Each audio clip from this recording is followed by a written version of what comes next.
اور خود بھی فرقے فرقے ہو گئے.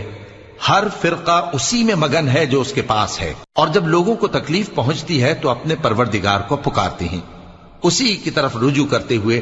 پھر جب وہ ان کو اپنی رحمت کا مزہ چکھاتا ہے تو ایک فریق ان میں سے اپنے پروردگار کے ساتھ شرک کرنے لگتا ہے تاکہ جو ہم نے ان کو بخشا ہے اس کی ناشکری کرے.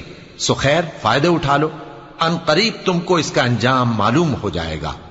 کیا ہم نے ان پر کوئی ایسی دلیل نازل کی ہے کہ پھر وہ ان کو اللہ کے ساتھ شرک کرنا بتاتی ہے؟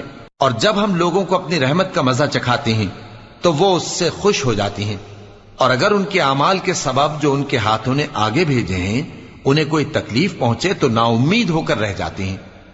کیا انہوں نے نہیں دیکھا کہ اللہ ہی جس کے لیے چاہتا ہے رزق فراخ کرتا ہے اور جس کے لیے چاہتا ہے تنگ کرتا ہے؟ بے شک اس میں ایمان لانے والوں کے لیے نشانیاں ہیں. تو اہل قرابت اور محتاجوں اور مسافروں